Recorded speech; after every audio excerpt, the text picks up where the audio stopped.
Celtics Lab is brought to you by FanDuel, the exclusive wagering partner of the CLNS Media Network. Alrighty, welcome to the Celtics Lab podcast. I'm your host, Cameron Tabatabai. I'm joined by Alex Goldberg and Dr. Justin Quinn.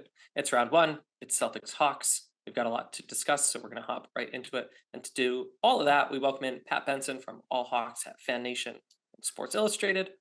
Pat, how are you? Hey, I'm doing great. Thank you so much for having me. Yeah, we are. I'm going to be perfectly honest with you. We're a little surprised. We thought we were going to book a guest for the Miami Heat, but the Hawks pulled it out. If it makes you feel better, I'm surprised too. We were all planning for a Friday night matchup against the Toronto Raptors, and obviously both of those predictions were wrong. Yeah. Well, but we're lucky to have you here. We're lucky to have such an esteemed guest, and perhaps the Celtics are lucky to play the Hawks, but we'll get into the matchup in just a moment. The series starts on Saturday, and the second game will be on Tuesday, where then there's kind of a long break. So the game 3 is until next Friday, and then 4 in the following Sunday, and then back and forth we go. So kind of spread out, I think. I mean, that's just the nature of the playoff beasts, especially in the first few rounds. So, Pat, we're going to do a little bit of news, and then we'll really jump into this matchup. And we're going to start with some hardware stuff. And it's not technically been announced, but it's been widely reported that Mike Brown of the Sacramento Kings has won Coach of the Year, and Joe Mazzulla was one of 5 coaches to receive a vote. So let me clarify clarification on that. Yeah. Oh, okay, I got that wrong. So, Mike Brown has won the Coaches Association. Vote. This is not the official media Coach of the Year vote. However, the Coach of the Year coaches vote is extremely strongly correlated with the eventual winner of the award. So to hear that about Mike Brown suggests that he is a overwhelming front runner to win the award. Cool. Anyone who's in Boston right now who suffers from seasonal allergies knows that I can barely spell my own name in this moment. So I'm going to say mea culpa and let's move it on.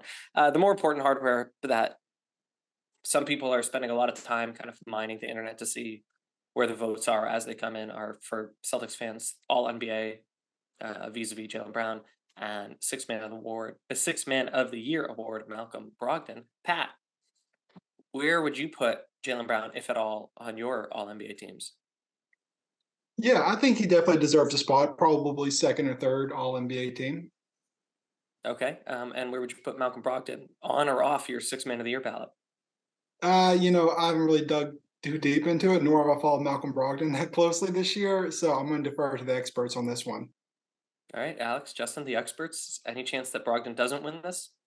So the early vote tally going around the now somewhat prominent NBA awards counter spreadsheet that is available on Twitter, Reddit, all other places, suggests that Brogdon has a slight lead, at least on the early returns, over Emmanuel Quickley. That lead is expanded as of today, but it's so early. There's, I think, only like 14% of the votes counted, that it's hard to say with any certainty. That being said, it's definitely a good sign for Malcolm. And I think given, Homer bias as well as my own just assessment of how well those two players have played this year, I would not be surprised if Malcolm is the one who wins that award at the end of the day. Yeah, that is actually borne out by the USA Today NBA Wires sites did a straw poll of our own, and it was close. Brogdon ended up coming away with it for us and our projections 4-3. So I think that's actually probably pretty reflective of how we're going to end up seeing a very, very close race, and it might not go to Brogdon. Well, again, people are mining this stuff, so people who want moment-to-moment updates, they can check that out. But certainly that race is pretty close. We have some other bits of news and pieces, but Pat, I know that you are a fan of sneakers. You write about sneakers. You're a fan of shoes. You've got nice shoes.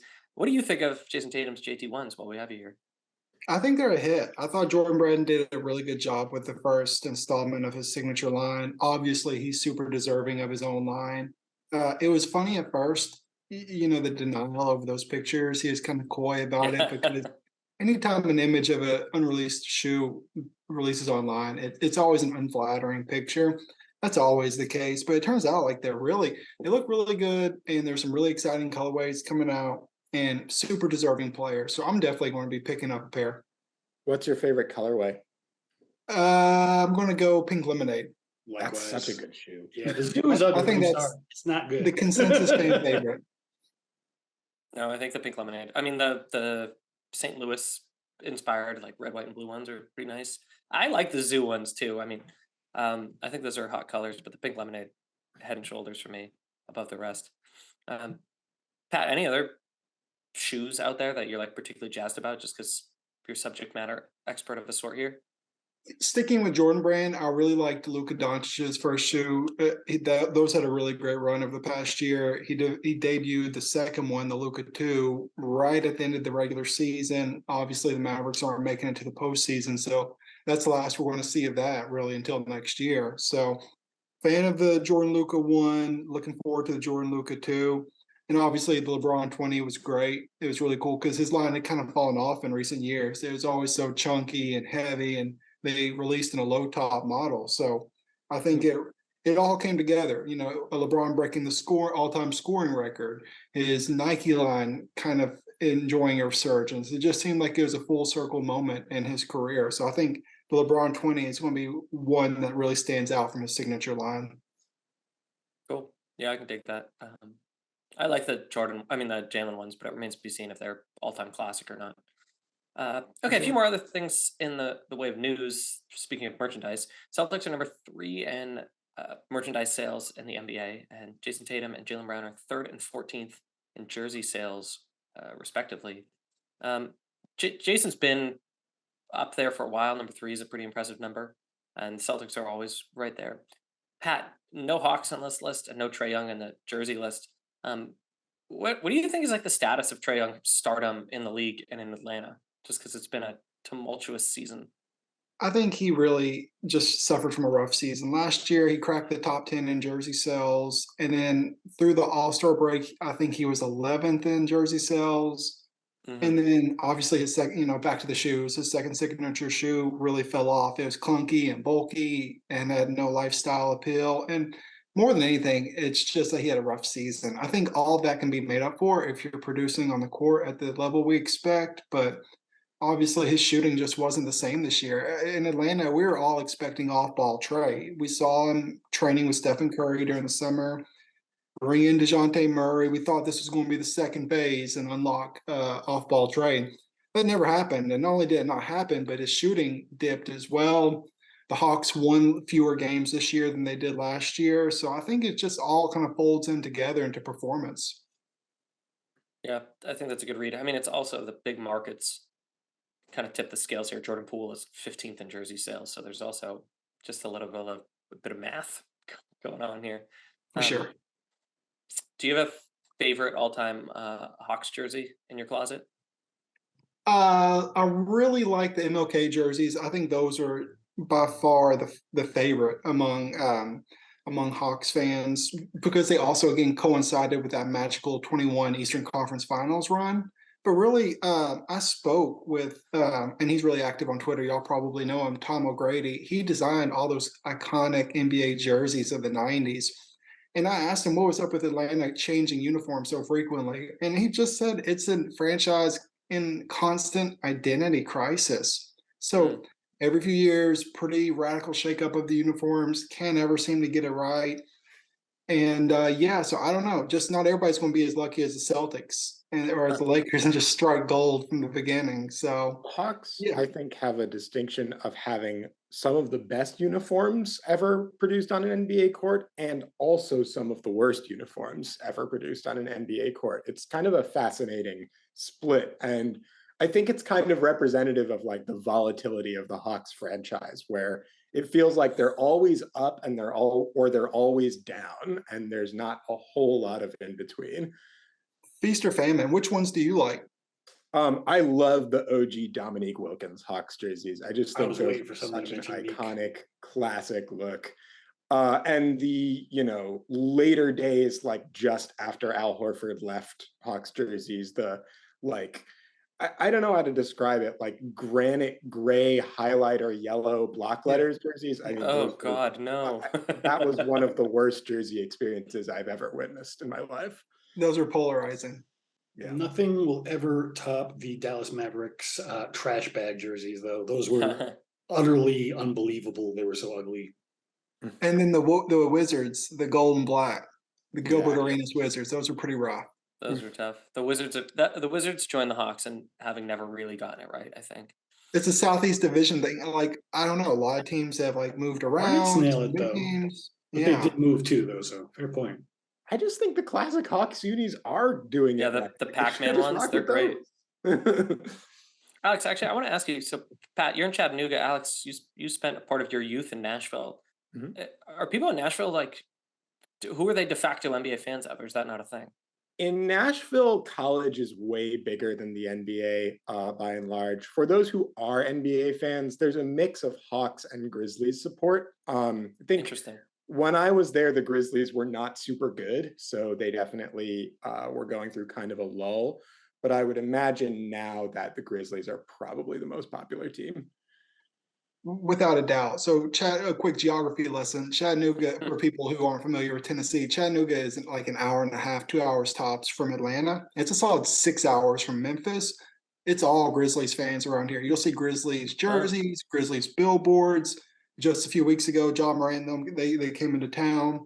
They packed out State Farm Arena. They had Grizzlies chants. So, again, just the Hawks really do a poor job of marketing to the north of them, which is strange because the Braves do a great job. You'll see Braves billboards, and obviously there are different structural, if you really want to dive deep into that, the Braves have the South on lock compared to the Hawks. But yeah, I mean, way more Grizzlies fans in Chattanooga, despite the massive difference in, proximity to the arenas. But at the end of the day, I do think college is always going to be king in the South For sure. For Yeah. both football and basketball. College sports just seems like it's been pretty dominant. And it's like the SEC keeps getting better at college hoops, so I think that's probably being more pronounced, not less. Just quickly, Pat, because I'm curious, then we got to move off this because no one signed up for this conversation. When you turn on, I don't know if you have cable anymore, but do people in Chattanooga get Grizzlies games or Hawks games, or like how does that work? Because I know in some states it's like really complicated who has what media rights. Yeah, so there are two teams. It's Valley Sports South, Valley Sports Southeast, and Southeast is the Hawks, South are the Memphis Grizzlies, and Interesting. basically get every Hawks game and most Grizzlies games. But really, I'm so locked into the Hawks during the season that I really, as y'all could tell by my sixth man discussion, I have blinders on for most of the league. Fair enough. All right, just curious. I mean, again, I think it's really cookie cutter for a lot of markets, and then others that's pretty fascinating. So, anyways, I'm just going to breeze through the news, and then we will hop into the lab and talk about this series we've got coming up. The Celtics are mostly very healthy. Jalen Brown practiced today without a wrap on his hand, that hand that he cut watering his plants. Long pause. Marcus Smart says his neck he had a pinched nerve, is back to feeling better. He says he's as close to 100% as he's felt in years, which is pretty good, all things considered. Other than Gallinari, I suspect the Celtics are going to enter this series with a clean bill of health, which not nothing when it comes to the postseason. Can you say the same about the Hawks? Hawks have any lingering injuries before we really get into the series? No, the Hawks have been really healthy all year. Clint Capella came back from the Achilles issues. John Collins' finger turned out not to be an issue. The Hawks can complain about a lot of things, but health can't be one of them. Fair enough. Okay, maybe we will uncover some of that as we hop into what we call the Celtics Lab. And Pat, we're going to lean on you here. We're going to talk about the series coming up. So give the Celtics fans who might have their own blinders up a little catch up on what's good with the Hawks. So how did the season start? How did it end? What's kind of the story of the 22-23 Hawks? Came in with super high expectations coming off the DeJounte Murray trade, but those quickly fell flat. And it's become a meme at this point how mediocre the Hawks were. I heard, John Hollinger had that epic tweet about like they were one game within 500 for 74, 75 straight days. And even the advanced metrics bared out that they are just painfully average. But really, a lot of turmoil this season. The front office was overhauled in December. In early February, the big coaching change from Nate McMillan to to Quin Snyder. So a pretty tumultuous season, to be honest. Fell flat on expectations, so you really don't know what you're getting from night to night. It was clear early that the state of affairs with the Hawks was choppy. When did you first think, I don't think Nate McMillan is going to end the season here? I think it really came to a head when we started hearing rumors one morning in December that there's this big blow up at practice and that more news was going to be coming soon. Like rumors started leaking out. And then we found out, well, a player got into it with Nate McMillan. And then we could quickly surmise which player it was. So, and then eventually the Athletic and everybody, they filled in with the reporting. And really once, and it was the day of a game, actually. It was a morning shoot around. So it really wasn't even an intense practice. And Trey Young didn't show up to State Farm Arena that night for the game. And we all knew the writing was on the wall then. And it was a matter of if, but not when, a matter of when, but not if McMillan was going to be relieved of his duties. And the All-Star break seemed like a pretty good time to do it. And I think the new front office saw an opportunity to snag a great coach in Quin Snyder, and to their credit, they did it. Do we know the terms of Quin Snyder's deal, like how long he signed for? I truly don't know if that's 4 years. Yeah, 4 years, $8 million per year, and this counts as one of them. Oh, that's interesting. Oh, that's really interesting. Good for Quin I Snyder. also heard that there was some speculation that Snyder would not necessarily like be the GM, but would have a pretty heavy hand in player personnel. Is that accurate? That is 100% accurate. Yeah. All right, Pat, I want to ask you more about Snyder and really what he's done to the on-the-court product. But first, I'm going to pause the action and talk about our friends over at FanDuel. Grand slams, no-hitters, and double plays are back, and there's no better place to get in on the MLB action than FanDuel, America's #1 sportsbook and official partner of Major League Baseball. New customers in Mass can get in on the action with $200 in bonus bets guaranteed when you place your first $5 bet. Just sign up at FanDuel.com/Boston. Finally, you can bet on all your favorite sports, from the money line to point spreads to player props and more. We're supposed to ad-lib something about baseball, but I'm just going to moan about the Red Sox quickly. What the hell? This is not... So you're saying I shouldn't be betting on the Red Sox, is what you're saying? I think you should be betting on the Tampa Bay Rays because it looks as if that team has it figured out. No, you should not be betting on the Red Sox. It sounds like you should be betting on the Red Sox ownership to make a cheap decision. You know, the Red Sox ownership that's looking to buy really high-profile soccer teams in Europe, the ones that look like they want to spend money. It's quite offensive. I know that people like Kike Hernandez and Chris Sale need to kind of play a little bit better, but goodness gracious, what a slap in the face. As someone who just bought pretty expensive Red Sox tickets for tomorrow, boo is what I have to say to that. Okay. Bet now on an app that's safe, secure, and super easy to use. Don't miss your chance to get $200 in bonus bets, win or lose. Visit FanDuel.com/Boston and make every moment more. FanDuel, an official partner of Major League Baseball. You must be 21 or older and present in Massachusetts. First online real money wager only. $10 first deposit is required, and a bonus is issued as a non-withdrawable bonus bet that expires in 14 days. Restrictions apply. See terms at sportsbook.fanduel.com. Gambling problem? Hope is here. Gambling helpline ma.org or call 800-327-5050 for 24/7 support. Play it smart from the start. GameSenseMA.com or call 1-800-GAM-1234. Pat, we're familiar with Quin Snyder because he had, a pretty lengthy run with those Jazz teams. And if you squint, between Donovan Mitchell and Rudy Gobert and now Trey Young and Clint Capella, there's some similar personnel, but how has he changed how the Hawks play offense, defense, or just intangibles? So you hit the nail on the head. Pretty similar dynamic. Obviously, pick and roll is the bread and butter. Trey Young is one of the best pick and roll point guards in the NBA, so not much is going to change there. But they have increased their three-point shooting by quite a bit. In fact, Trey gave a pretty interesting quote the last week of the regular season, saying sometimes you'll find somebody open in the corner, and they're kind of, it's been ingrained in them from Nate McMillan to look for a different shot. Whereas Quin Snyder saying, let it fly, just let it fly from outside, keep those 3-pointers coming. So it's pretty cool. I think you're seeing a difference there. This team isn't a great 3-point shooting team, unfortunately, but it's really not about the season. It's more about moving forward. This is more of a tryout, more of a test period for Quin Snyder. Also, one thing is he's far more flexible with his rotations. Again, Nate McMillan was pretty rigid in his rotations. whereas we're seeing all kinds of different names pop up. Garrison Matthews, Vít Krejci, a little Trent Forrest action. So really, he is much more. Quin Snyder is much more of an experimenter. He's going to tinker with things and more of a technician. He'll change things during the game, whereas Nate McMillan was more of a back to the basics. His big saying was clear, calm, connected. But for such a young team, they need somebody to kind of hold their hand a little bit more on the court. And Steph Noe of Sporting News, he tweeted this awesome video the other night of Quin Snyder spotted something on the court. And yeah, you saw it. And then he turned his back. He started pumping his fist because he knew he got his players to recognize it. It ended in Okongwu dunk. So that was really cool for a young team to be figuring it out. Again, it's great to see that what a difference in coaching style can make. One of the signature things about Quin Snyder's teams in Utah, basically up until his last year there, was that they were always elite defensive teams. And now, obviously, a lot of that has to do with the personnel as well.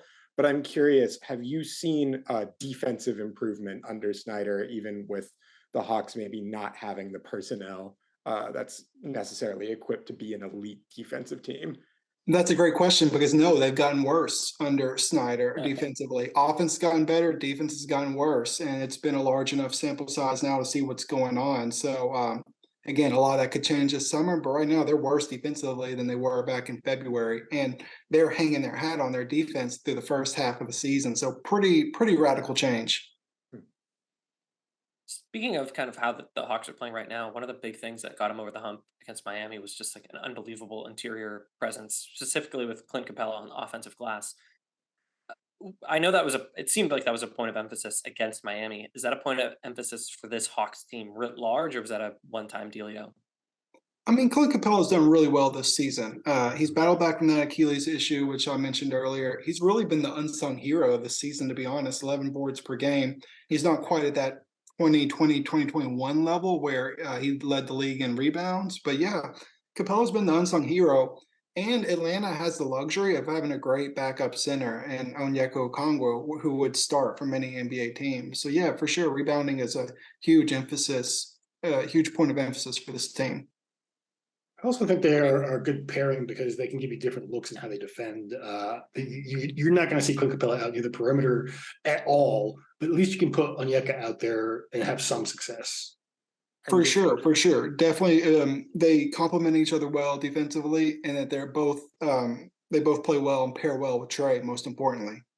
And one more piece of that I think makes a lot of sense for the Hawks team and kind of as their identity is taking shape is that getting offensive rebounders like Capella and Okongwu and John Collins and all of these big bodies that can kind of crash the glass allows Trey Young to be a volume shooter in a little bit more of a capacity than he would if he were on a team that didn't get a lot of offensive rebounds, where efficiency concerns are maybe not as severe if you know that you're going to get a lot of second chance points and a lot of extra shots for guys like Trey Young. No doubt. This roster for the past few years has been constructed specifically for really since day one, since he arrived. It's been constructed to accentuate his strengths and try to hide his weaknesses. So yeah, I mean, again, he's very similar to Luka Doncic in many ways. I mean, like the roster construction really needs to be perfect to bring out the best in them. I mean, he's not a LeBron who you can just throw in there or Jason Tatum you can kind of just throw in there and he's going to make the players around them better. Like it's a tight puzzle to make it work. And I think the front office has done a pretty good job of that. All right, we're going to pause the action real quick, and we want to talk about our friends over at BetterHelp. This is a sponsor that we're really happy to work with because we really believe in the service that they provide. And we've talked, our theme here is that this is all about breaking down the barriers that might exist and the stigmas that might exist around therapy. But I want to talk about the former point because what they do is you fill out a brief questionnaire, you get matched with a licensed therapist, and you can switch at any time at no additional charge. It's online, it's convenient, it's flexible, and it's suited to your schedule. And I think that that's a huge selling point that, you want a little bit of help, you want to meet a health professional or a health service, and you don't want another thing on your plate. So that it is convenient and flexible is a really, really big deal. So if you want to discover your potential with BetterHelp, visit betterhelp.com/celtlab today and get 10% off your first month.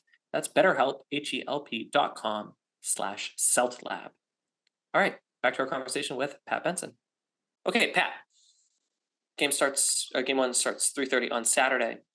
How do you think Atlanta is approaching this series? Obviously, as a team, they're going to, approach it, be professional, give it their all. But I don't think anybody in their right mind expects Atlanta to win more than one game at best against Boston. I mean, I must be crazy because I predicted a 6-game series, but only because I think that the Hawks are going to be hot on one game. Okay. The Celtics aren't expecting it, probably game 3.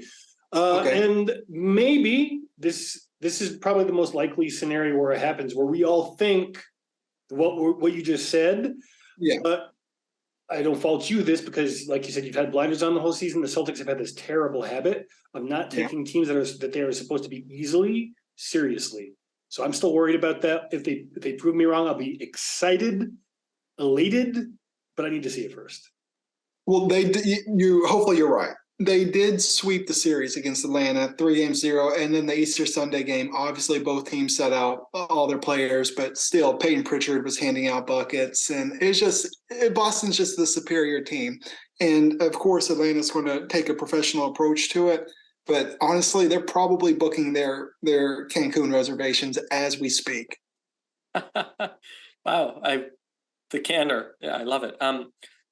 Let's say hypothetically, they're going to make it a real series. What do you think is the X factor that suddenly tips things in Atlanta's favor? I guess if 2021 Trey Young makes an appearance, that would be great. And then if Jalen Brown continues to water his flowers every single day, I think that would be helpful. If Jason Tatum goes missing, that could be beneficial to the Hawks' chances. So, yeah, I'd say all three. Those are my 3 keys to success in the series. People on the YouTube crowd, they know that we're laughing ear to ear here, but Pat, that's dirty work for Hawks fans. Oh my God! What was dirty work was the ESPN graphic. They showed Jalen's his hand, his little hand was all wrapped up, and then they said watering plants. Yeah. It was obviously he cut it picking up a broken vase. We know what it was, but they did him dirty with the graphic. It was ESPN, not me.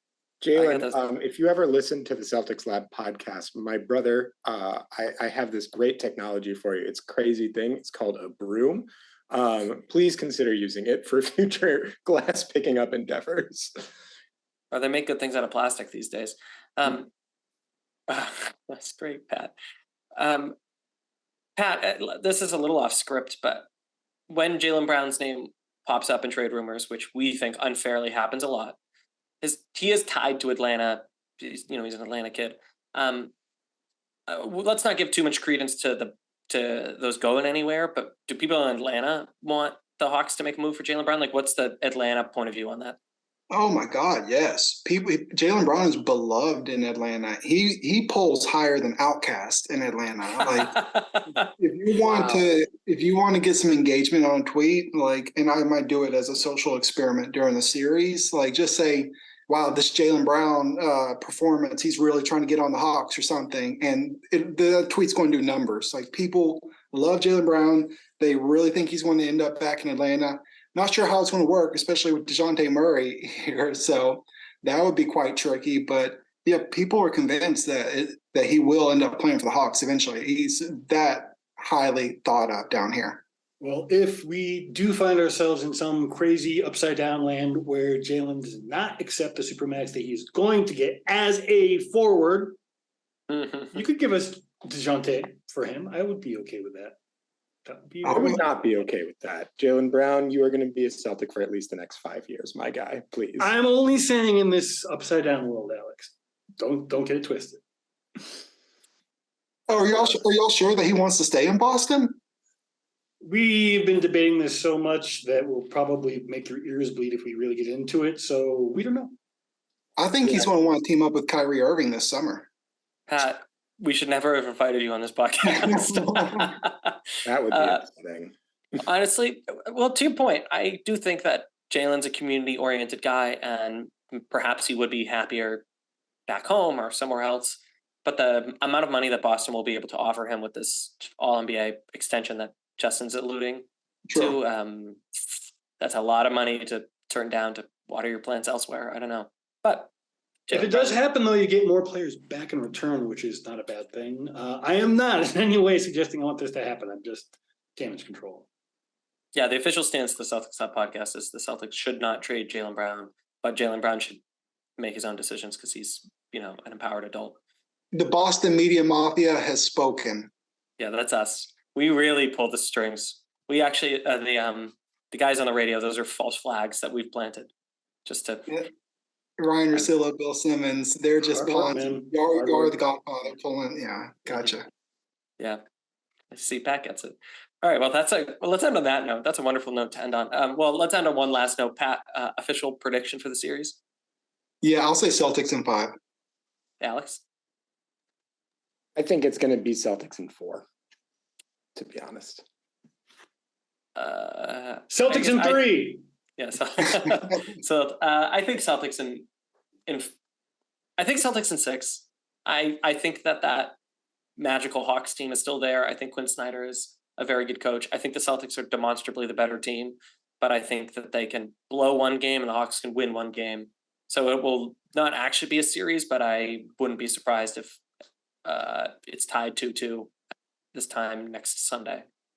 Justin? That's my line, man. I don't know how to add to that. So let's hope that they make me look like a fool because I would like that. Sure. Yeah, I'd like to be wrong about this. All right, Pat, tell the people where they can find your stuff and we'll get you out of here. For sure. Just follow me on social media at Pat_Benson_Jr. and I tweet out all my work. So just give me a follow in there. And guys, thank you so much for having me. I really appreciate it. Huge fan of what y'all are doing. Thanks. Yeah, likewise. I would like to let everyone know that this episode of the Celtics Lab podcast is brought to you by FanDuel, the exclusive wagering partner of the CLNS Media Network, and BetterHelp. You deserve to be happy. Pat Benson, Pat_Benson_Jr. Thank you so much. Alex, Justin, thank you as always. Listeners, like and subscribe to never miss an episode, and we will see you soon. Adios. Sign up at FanDuel.com/Boston and get in on the action with $200 in bonus bets, guaranteed when you place your first $5 bet.